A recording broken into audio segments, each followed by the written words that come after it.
आगे चलते हैं। ज्ञानी, ईश्वर का स्वभाव है वो ज्ञानी है। ज्ञानी अर्थात चेतन। कल हमारी चर्चा चली थी, दो प्रकार की वस्तुएं होती हैं, जड़ और चेतन। जड़ वस्तु में ज्ञान नहीं होता। जड़ की ये मुख्य परिभाषा है, जिसमें ज्ञान न हो वो जड़, और जिसमें ज्ञान हो वो चेतन। हम लोग ज्ञान बोलते हैं, आप लोग ज्ञान बोलते हैं, बस इतना फर्क है। मैं ज्ञान बोलूं तो आप यूं नहीं सोचें क्या बोल रहे हैं, समझ में नहीं आ रहा, इसलिए स्पष्ट कर दूं। जिसे आप ज्ञान बोलते हैं वही ज्ञान है, बस उच्चारण का अंतर है थोड़ा सा। हमको पिताजी ने बचपन से ज्ञान बोलना सिखाया, क्योंकि वो संस्कृत के टीचर थे। मेरे पिताजी संस्कृत के टीचर थे, संस्कृत पढ़ाते थे। संस्कृत में इसका शुद्ध उच्चारण है ज्ञान।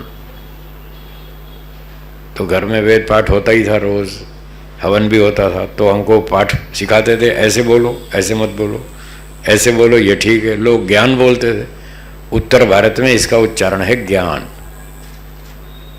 गुजरात वाले ज्ञान और महाराष्ट्र वाले ज्ञान, ज्ञान, वो इस तरह से बोलते। थोड़ा थोड़ा अंतर है। तो हमको बचपन में दिल्ली से हम रहते थे, तो दिल्ली में उत्तर भारत में ये सिखाया कि लोग तो ज्ञान बोलेंगे, तुमको ज्ञान बोलना है। हमने कहा ठीक है, बस वो आदत पड़ गई बचपन से ही, तो वही मुंह से निकलता है ज्ञान। मैं बोलूं ज्ञान तो आप समझ लेना ज्ञान। ठीक है। चलिए, तो ईश्वर कैसा है? ज्ञानी, ज्ञान वाला है, वो चेतन है। जिसमें ज्ञान गुण होता है वो चेतन होता है, और जिसमें ज्ञान नहीं होता वो जड़ होता है।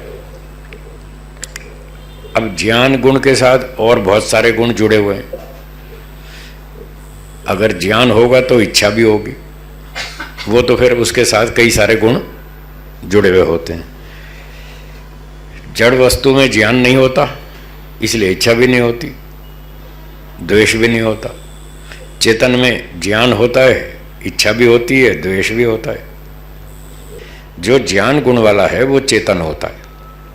आत्मा भी चेतन है, ईश्वर भी चेतन है। इस मामले में दोनों एक समान है, पर फिर भी समानता होते हुए भी बहुत कुछ अंतर है। आत्मा में दो तरह की इच्छाएं हैं, ईश्वर में एक प्रकार की इच्छा है,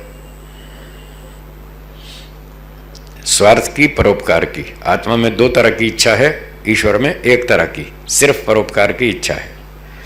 आत्मा में दो तरह का द्वेष है, ईश्वर में एक तरह का द्वेष है। एक तो स्वाभाविक द्वेष है आत्मा में, वो दुख नहीं चाहता, ये स्वाभाविक द्वेष है।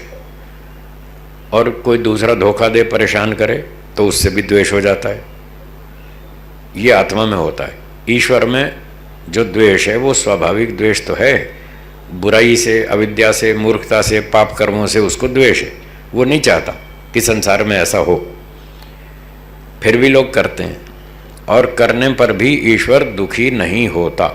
ये इम्पोर्टेंट बात, ये महत्वपूर्ण है समझने की, कि इतना सब दुनिया में लूटमार होती है, चोरी होती है, डकैती होती है, आपको दो चार खबरें मिलती हैं और आप परेशान हो जाते हैं।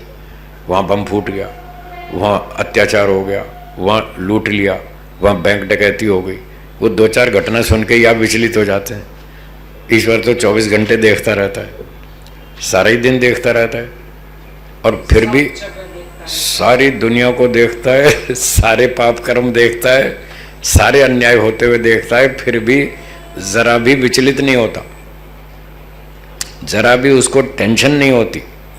हमको थोड़ी सी बात में टेंशन हो जाती है, अब क्या होगा, देश का क्या होगा, भविष्य क्या होगा, छोटी छोटी बात में टेंशन हो जाती है। पर ईश्वर इतना सर्वशक्तिमान है, सब कुछ देखते, जानते, समझते हुए भी वो दुखी नहीं होता, चिंता नहीं करता, घबराता नहीं, कभी अफसोस नहीं मनाता मैंने कैसी दुनिया बनाई। ये नालायक लोग सुधरते ही नहीं, इनको रोज समझाता हूँ, इनके कान पे जो नहीं रेंगती वो कभी दुखी नहीं होता, घबराता भी नहीं, चिंता भी नहीं करता, वो सब जानता है। हमारा ज्ञान बहुत छोटा है, और बहुत सारी अविद्या है जिसके कारण हम दुखी हो जाते हैं, परेशान हो जाते हैं, चिंता करते हैं, टेंशन करते हैं। उसको कोई फर्क नहीं पड़ता, क्योंकि वो सब जानता है ये तो होता ही है, ये तो होने ही वाला है। जो चीज़ आपको मालूम है ये तो होता ही है, ये तो स्वाभाविक है, ये तो होगा ही। अगर उस क्षेत्र की कोई आप सूचना सुनेंगे, समाचार सुनेंगे, तो आपको कोई आश्चर्य नहीं होगा, क्योंकि आप इस बारे में अच्छी तरह जानते हैं ये तो होता ही है।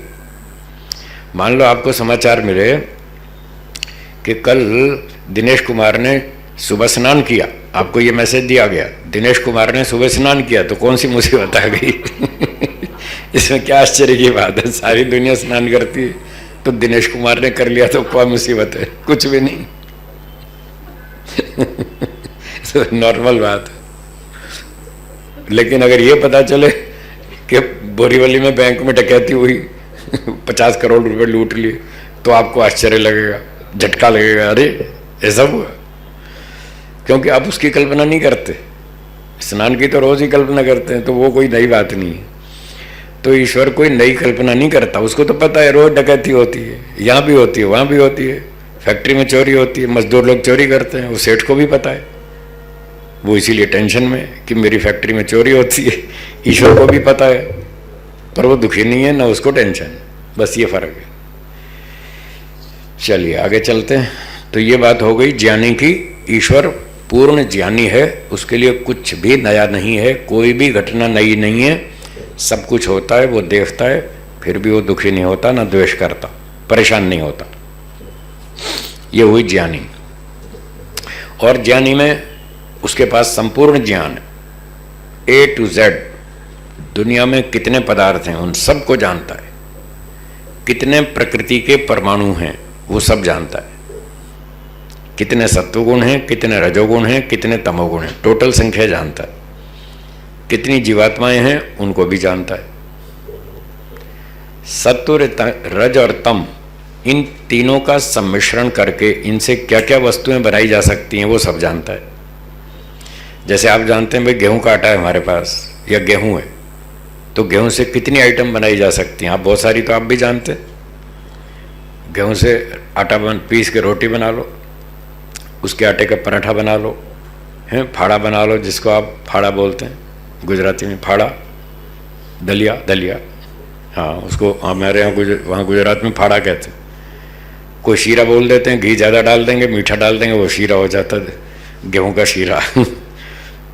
तो मतलब आप गेहूं से कई चीज़ें बना लेते हैं, ठीक है। मैदा बना लिया, गेहूं पीस के बारीक पीस के मैदा बना लिया, फिर मैदे से आपने कचौरी बना ली, समोसा बना लिया, हैं, क्या क्या बना लिया, बहुत चीज़ें बना लेते हैं। तो जैसे आप जानते हैं भाई गेहूं से कई चीज़ें बनाई जा सकती हैं, तो ईश्वर को तो सब मालूम है कितनी बनाई जा सकती हैं। आप तो 5 वैरायटी जानते हैं, वो तो 250 वैरायटी जानते हैं, गेहूं से 250 वैरायटी बनती है, उसको सब मालूम है। तो आप कुछ भी नया आविष्कार नहीं कर सकते, जो भी करेंगे उसकी लिस्ट में पहले से, इसलिए उसको ज्ञानी कहते हैं, सर्वज्ञ। ज्ञानी है वो सर्वज्ञ है। जितनी भी आइटम बनाई जा सकती हैं गेहूं से, ईश्वर को सारी मालूम है। मैदे से कितनी आइटम बनेंगी वो सब मालूम है, पूरी बनाओ, कचौरी बनाओ, ये बनाओ, वो बनाओ, वो सब जानता है। तो लोहे से क्या क्या बन सकता है वो सब जानता है, लकड़ी से क्या क्या बन सकता है वो सब पता है उसको। तो कितनी आइटम्स बनाई जा सकती हैं वो सारी ईश्वर को मालूम है, इसलिए उसको सर्वज्ञ कहते हैं।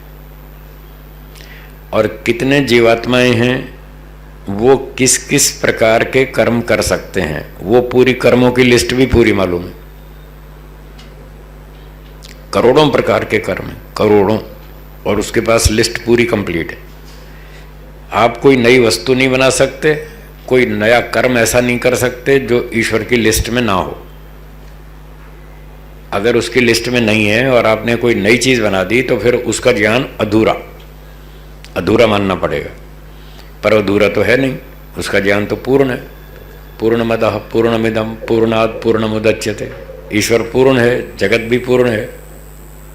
पूर्ण परमात्मा से पूर्ण जगत की उत्पत्ति होने के बाद भी पूर्णम एव अवशिष्यते, उसके बाद भी परमात्मा पूर्ण ही रहता है, उसमें कोई कमी नहीं आती। तो इस प्रकार से ईश्वर का ज्ञान पूर्ण है। जीवात्मा कितने प्रकार के कर्म करेगा वो पूरी लिस्ट है। उन कर्मों के क्या क्या फल देने चाहिए, कब देने चाहिए, वो भी पूरी लिस्ट मालूम है। किस कर्म का क्या फल, कब देना, कहाँ देना, कैसे देना, किस तरह से देना, वो सब कंप्लीट है। इसलिए ईश्वर का ज्ञान पूर्ण है, उसको ज्ञानी अर्थात सर्वज्ञ कहते हैं। ठीक है, ये ज्ञानी का व्याख्या हो गई।